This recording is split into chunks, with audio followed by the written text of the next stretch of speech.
Baik, Assalamualaikum warahmatullahi wabarakatuh. Sudah terdengar suara saya? Sudah, Pak. Sudah, Pak. Oke. Baik, sore kali ini kita melanjutkan materi ya. Mudah-mudahan kemarin yang elemen arts, elemen interior sudah dibaca, sudah dipahami, ya, sudah disaksikan videonya, dan sudah direspon ya. Baik, untuk berikutnya adalah pengelompokan ruang. Jadi mengapa harus ada pengelompokan ruang? Sebetulnya kita dihadapkan pada satu ruang yang terbatas ya di sisi lain. Jadi artinya ada beberapa kondisi ruang-ruang itu tidak memungkinkan untuk di-split ya satu sama lain. Sehingga ini memberikan dampak yang kurang baik terkait dengan penataan ruang. Jadi kita akan memberikan satu solusi yaitu yang dinamakan dengan pengelompokan ruang.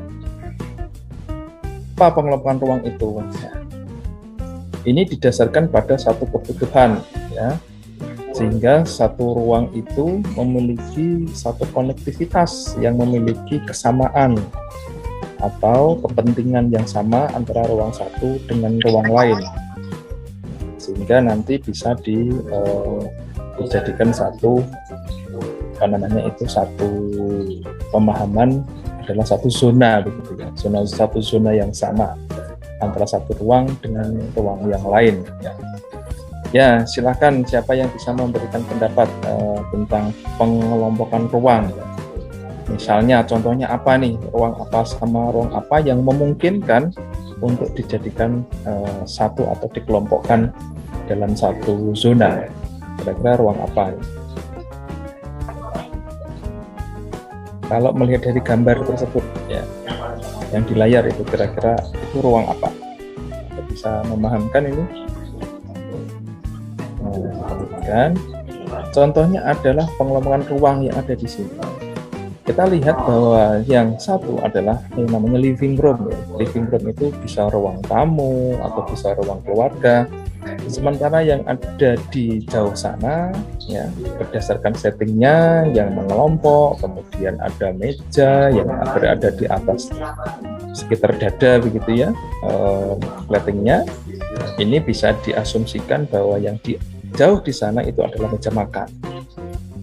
Jadi di beberapa ruang modern gitu ya sudah biasa antara ruang keluarga atau ruang tamu itu memiliki zona yang sama dengan ruang makan, sehingga tingkat keakrabannya, tingkat kedekatannya itu bisa relatif dibangun ya. Nah, kalau di beberapa kejadian misalnya anaknya banyak begitu, mereka akan meluas ya. Ketika di ruang makan sudah terlalu over, mereka akan meluas menggunakan ruang yang ada di sekitarnya atau tempat duduk yang ada di sekitarnya, di sekitar ruang tersebut. Jadi ini bisa dikelompokkan antara ruang makan dengan ruang keluarga ya. Yang pasti lagi sebetulnya adalah ya ini sama juga ya. Ini juga sama yang tadi, yang pasti lagi adalah pengelompokan ini didasarkan pada satu gaya hidup sebetulnya. Kalau kita menilik gaya hidup yang tradisional ya, terutama wong Jawa begitu, ini sangat tidak lazim ya, ruang tamu, kemudian ruang keluarga kok dijadikan satu dengan ruang makan gitu kan, karena ada adab yang ada di sini ya.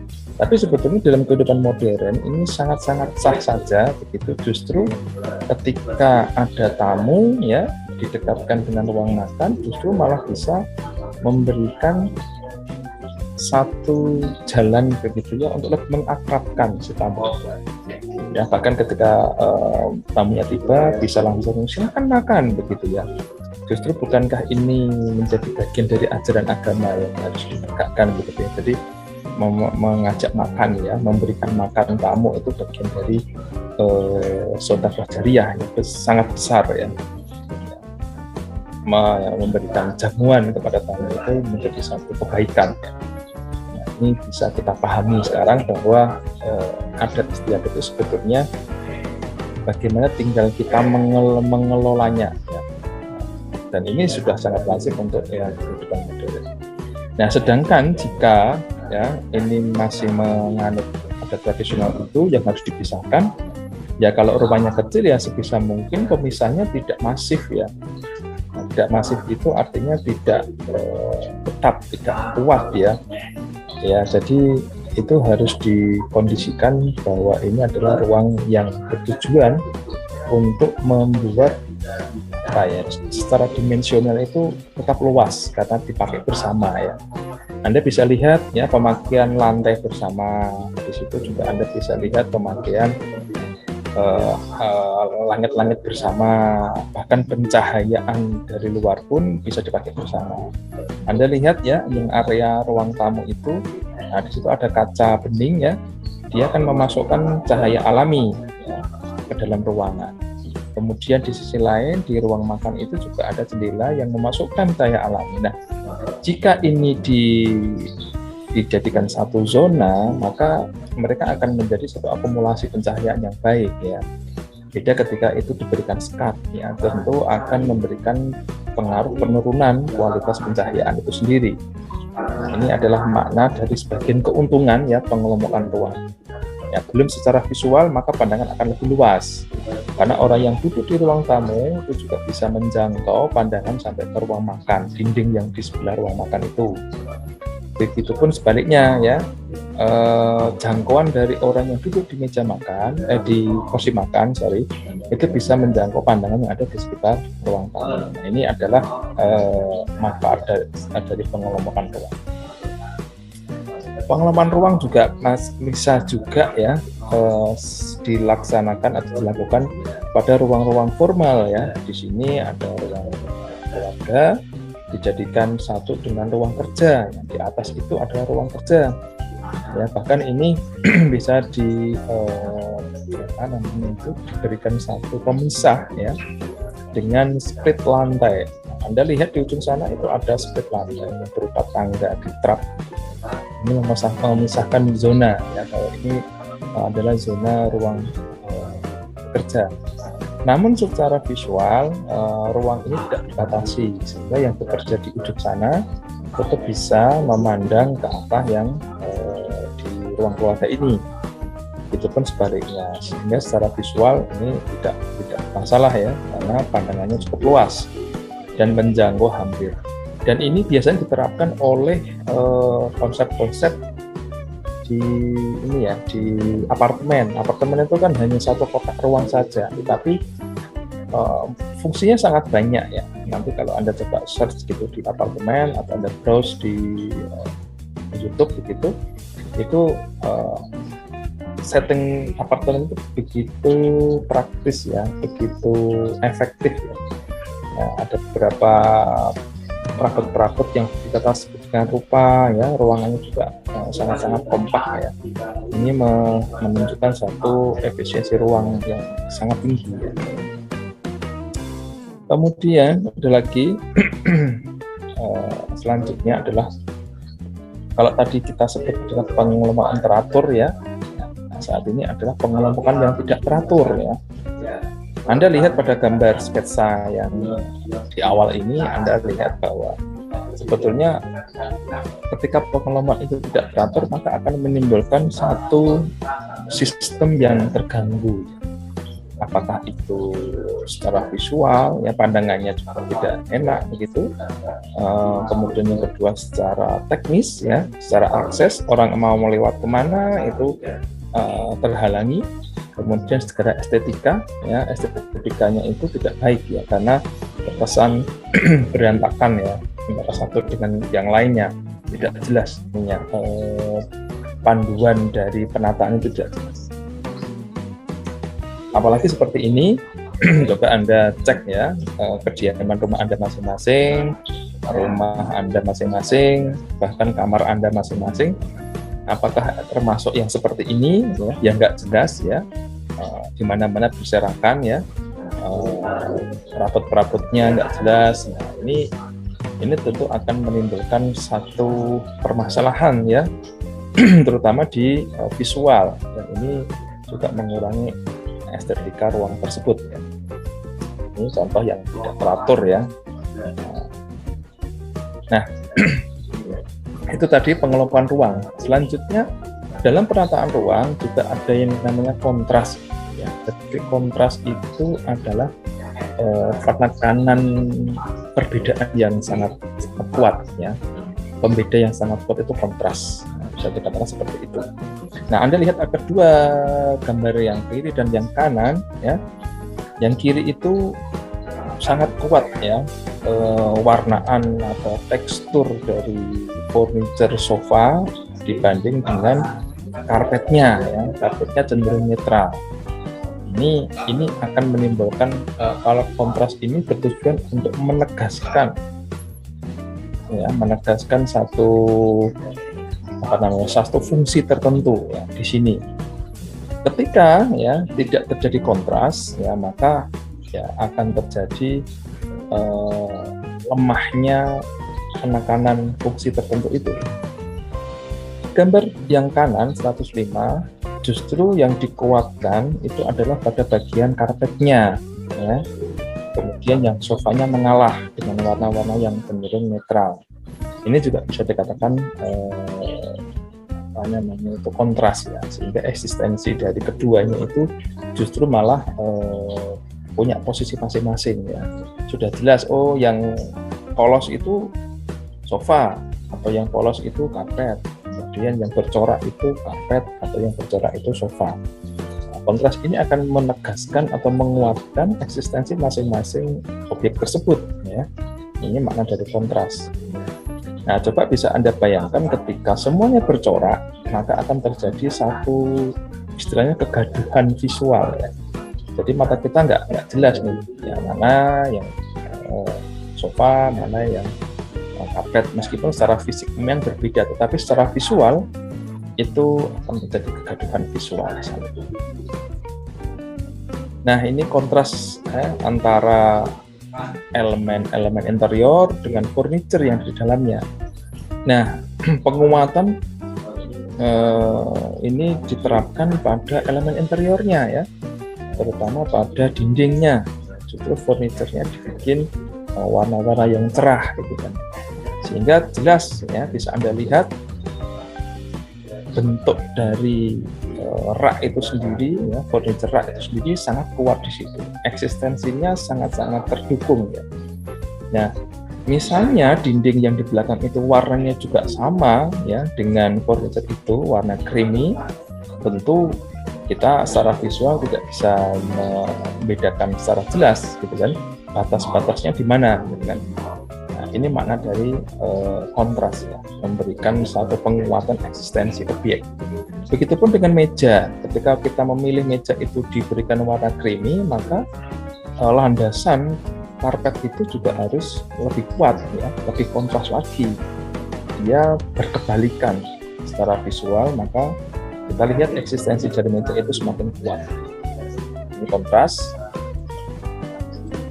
Ini juga sama, hampir sama ya. Ini ada kombinasi, sehingga dia ingin menonjolkan satu bentuk tertentu, dia akan menguatkan satu aksen tertentu, sehingga justru rak yang berlemari ini, yang bertutup persegi putih ini, dia tonjolkan, membentuk semacam ya point of interest istilahnya, satu pandangan khusus yang kuat ya, yang bisa menguatkan eksistensi ruang itu sendiri.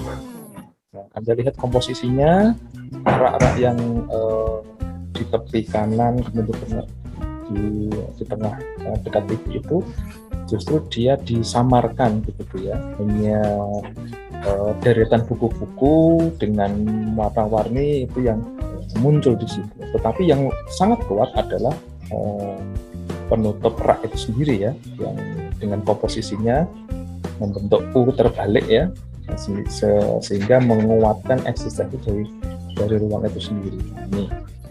Ini juga untuk sofa dan karpetnya juga dicoba dikontraskan ya, sedikit dikontraskan dengan warna agak creamy, kemudian putih untuk sofa. Jadi ini masing-masing kontras ini akan memberikan efek penguatan dari objek yang ingin ditonjolkan ataupun yang ingin disamarkan. Ini terkait kontras. Nah, selanjutnya bagaimana kontras dalam tata ruang? Bisa juga Anda lihat di gambar 106 ya, bentuk berbeda bertumpuk secara berlebihan. Ini kalau ya di gambar 106 ini sepertinya ada ketimpangan.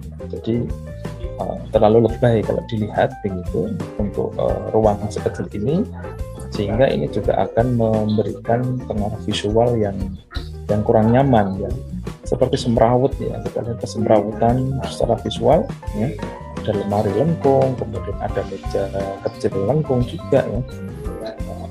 Pengen kontras tetapi ini terlalu over ya, sehingga tidak terjadi perimbangan antara sofa yang menjadi pembanding dari lemari dan meja ini. Beda ketika 107 ya, ada pembanding yang cukup proporsional antara meja antik ya dengan yang sofa yang di sebelahnya.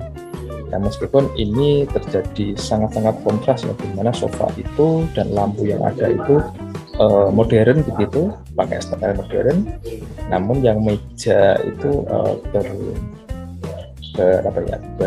berstyle antik atau klasik misalnya. Memang dibedakan di sini karena ingin mencari kontras yang ada. Masing-masing punya posisi sehingga kita lihat ya di masing-masing posisi itu. Nah, adanya unsur pengikat dalam tata ruang. Jadi tata ruang itu juga memiliki unsur pengikat. Apa yang membuat satu ruang itu menjadi terikat? Apakah bentuknya harus sama? Bisa juga ya, ketika satu ruang itu memiliki bentuk yang mirip-mirip bentuknya, ataupun gayanya ya, ataupun warnanya, ataupun coraknya, ataupun karakternya, ataupun materialnya. Ini paling tidak untuk mengharmonisasikan sebuah ruang, maka harus ada unsur pengikat yang sama. Kita lihat di gambar 108 ya, ada garis-garis mendatar ya, bersambungnya dengan benda yang menyatukan. Jadi Anda lihat garis-garis mendatar, garis horizontal itu kan bisa kita lihat ya, membagi antara zona-zona rak dari paling atas hingga paling bawah.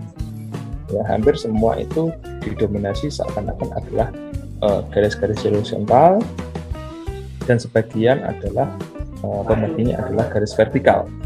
Namun kita lihat ya, garis horizontal memberikan dominasi yang cukup kuat, terutama pada penyusunan laci-lacinya yang berada di tengah ini ya, yang berada di tengah ini memberikan dominasi yang kuat ya, terhadap garis horizontalnya.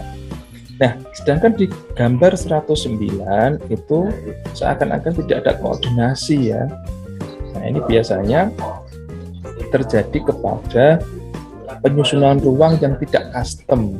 Jadi kalau yang kiri, yang 108 itu custom. Jadi kita buat sendiri deh, biar rapi ya, biar nanti pas dengan ruangannya, ketinggiannya juga optimal ya. Beda dengan yang kanan itu sepertinya parsial ya, ataupun warisan. Yang kiri dikasih orang tuanya, yang paling tengah dikasih mbahnya, nanti yang paling kanan itu yang paling murah itu beli sendiri ya, sehingga ketika disusun ya seperti itu ya, semacam tidak ada garis koordinasi yang kuat ya antara satu dengan yang lainnya.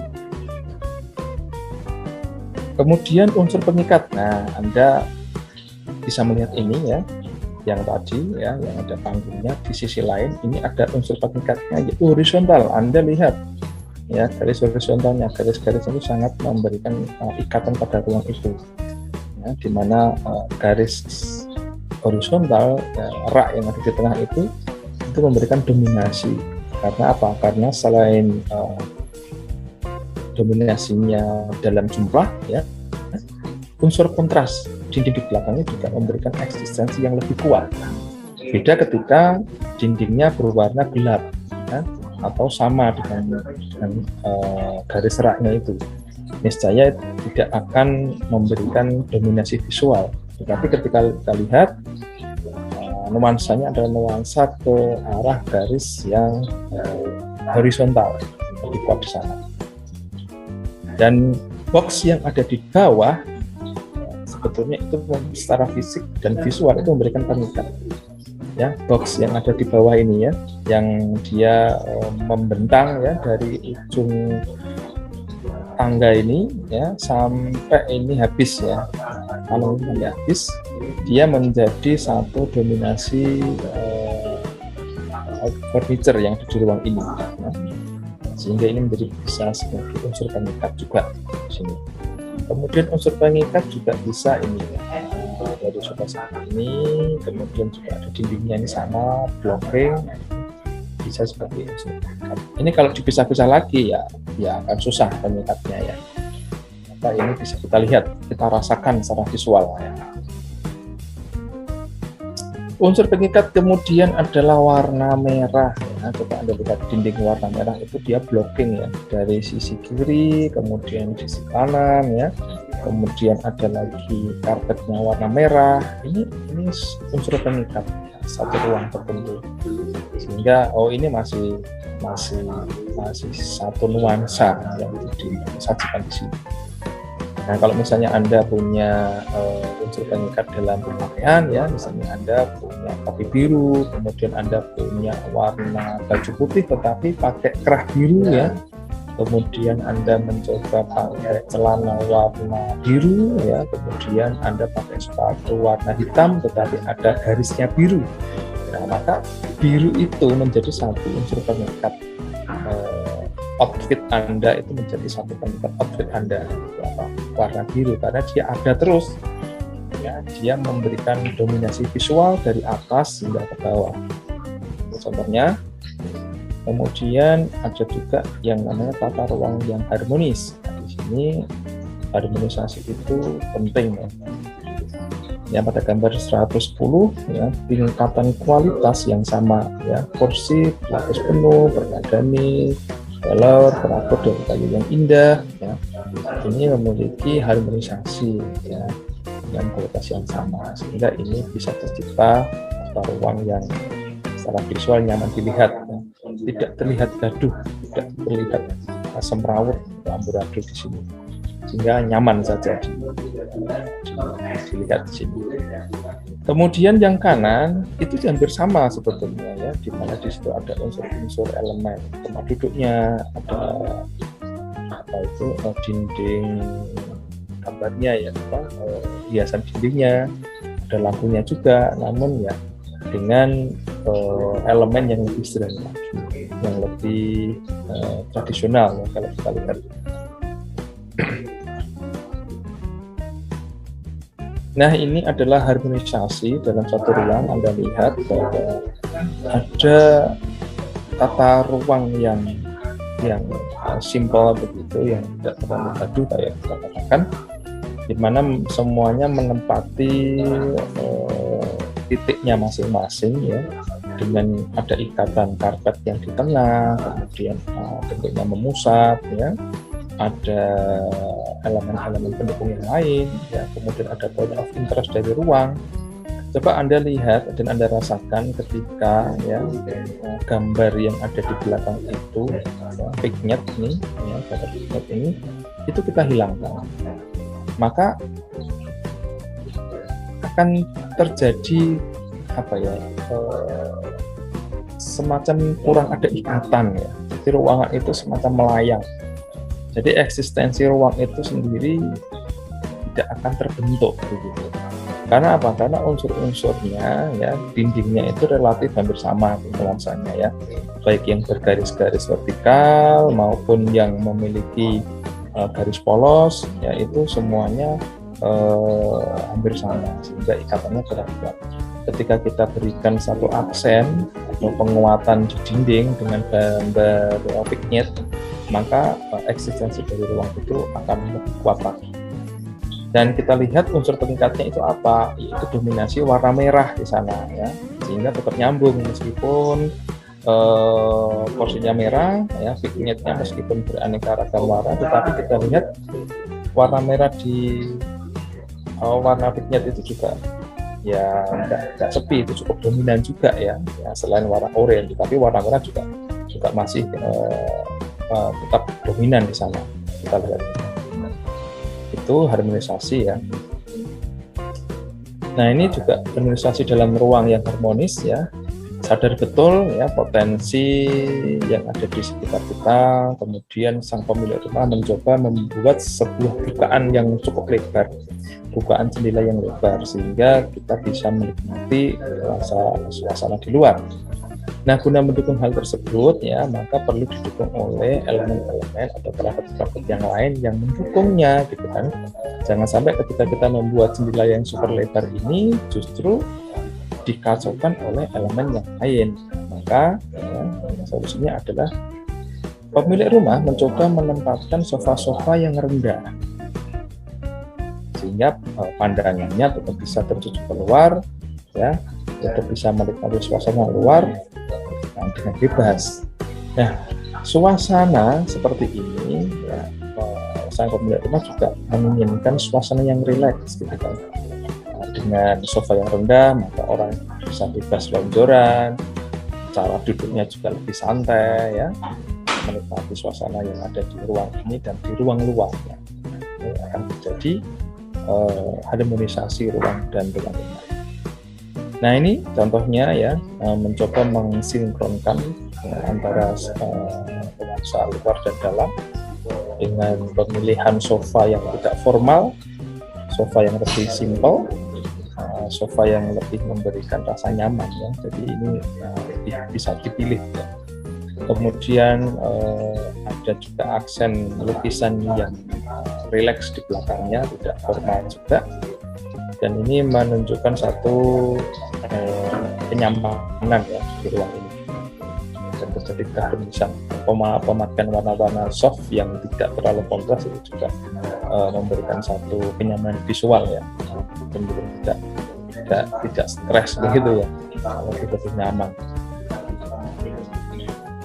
Nah, ini juga tatanan ruang yang harmonis juga bisa berubah menjadi tidak harmonis manakala pemilihan meskipun sama ya, ukurannya sama ini ya, perabotnya, tetapi salah dalam menentukan karakter dari perabot tersebut. Karakter, corak, warna ini juga akan menimbulkan efek yang tidak harmonis ya. Terlalu kontras itu juga tidak baik, hanya menimbulkan satu permasalahan visual saja. Anda lihat, Anda bisa merasakan bagaimana seandainya karakternya dibuat seperti ini. Nah, apakah lebih nyaman dari yang pertama tadi, apakah justru tidak nyaman atau tidak harmonis. Oke. Nah, ketidakharmonisan coba Anda lihat, Anda rasakan di ruang yang seperti ini. Mengapa tidak terjadi keharmonisasi? Ini memang ya dalam teori kontras dia masuk, tetapi justru ini memberikan dampak yang sebetulnya bukan tujuan kontras itu sendiri. Justru malah lebih mengaburkan eksistensi sebuah objek. Ya, Anda lihat ya, lemari yang ada di tengah itu, justru satu lemari saja atau perabot itu saja memiliki 4 warna yang dibikin seperti papan catur ya, sehingga ketika dilihat ya, atau secara visual itu akan terjadi hilang sebagian, bentuknya tidak terlihat utuh ya, eksistensinya juga lebih samar. Kemudian dikaitkan lagi dengan perabot yang lain ya, di rak TV itu juga demikian ya, dibuat belang ya, seperti panda, bentuknya eksistensi tidak jelas juga ya, mana yang bentuk sebenarnya dan mana yang bentuk yang sebagai sebagai pengecoh visual ya. Nah, ini tentu akan memberikan dampak visual yang tidak utuh ya terhadap masing-masing objek itu, karena memang di pemilihan kontrasnya kurang tepat. Beda ketika kontras itu diterapkan secara utuh ya, satu warna kuat itu di satu objek tertentu, kemudian warna yang lebih lemah itu di objek yang lain. Nah, ini tentu akan memberikan penguatan kontras itu sendiri. Nah, ini coba Anda rasakan dengan yang tadi, apakah ini sudah tercipta keharmonisan dalam ruang apa? Nah, ini terkait penyesuaian tata ruang dengan penghuninya. Ini bahwa penyesuaian itu juga akan terkait dengan penghuninya, karena penghuni itu kan orang yang melakukan aktivitas di dalamnya, sehingga ini tentu akan disesuaikan ya. Di sini ini bagaimana orang itu relax begitu, ruang-ruang tamunya seperti apa, ruang keluarganya seperti apa. Ini disesuaikan ya. Jadi tidak ada yang formal ketika berada di ruang tamu atau ruang keluarga. Nah, karena ini memang dibuat konsep sedemikian rupa ya, sehingga ada interaksi yang tidak terlalu formal ya, interaksinya lebih cair ya, dan tidak kaku. Nah, ini penghuninya juga. Ini untuk yang di ruang makan misalnya. Apakah peletakan itu sudah sesuai dengan yang dimaui oleh penghuninya? Coba lihat itu, ada piring diletakkan sedemikian tingginya ya. Apakah itu bisa terjangkau? Kemudian ada maceret ya namanya. Apakah itu bisa terjangkau? Harusnya memang harus disesuaikan dengan bagaimana si user itu, pengguna itu memakainya, tidak asal mendesain saja ya. Ini. Nah, kalau di ruang kerja bagaimana menatanya ya? Apakah buku-bukunya cukup ya, bisa difasilitasi di situ? Kalau zaman sekarang juga bagaimana meja kerja untuk daring seperti apa? Ya, kemudian terkait dengan di mana colokan listriknya ya, di mana perabot-perabot pendukung yang lain, bahkan ada meja atau ada porsi pendukungnya. Suatu ketika ada tamu yang bisa diajak untuk diskusi, nah, itu juga harus dipikirkan. Nah, misalnya ini pengguna kamar anak ya, karakter kamar anak seperti apa? Ya disesuaikan, jangan yang serius-serius ya. Kemudian anak seperti ini, favoritnya apa? Misalnya favoritnya kartun tertentu ya harus dianimasikan ya di sini. Mana apakah ada ruang penyimpanan boneka? Di mana anak bisa belajar, jadi ada ruang buku, ada raknya ya. Mungkin juga nanti ada raknya ini berisi mainan semua.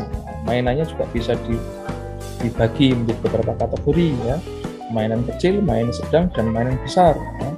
Kemudian cara tidur anak seperti apa ya, apakah bed yang di atas itu cukup aman untuk anak-anak ya, ini perlu dipertimbangkan juga ya, tidak asal efisien tetapi juga ada unsur keamanan di sini.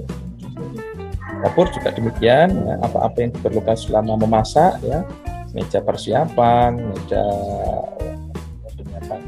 sayuran, meja masak, meja untuk membersihkan perabot, kemudian tempat penyimpanan, di mana lemari pendinginnya di mana, dan seterusnya yang lain itu ya harus ditaruh sedemikian rupa sehingga usernya itu juga nyaman ya dan tidak bingung.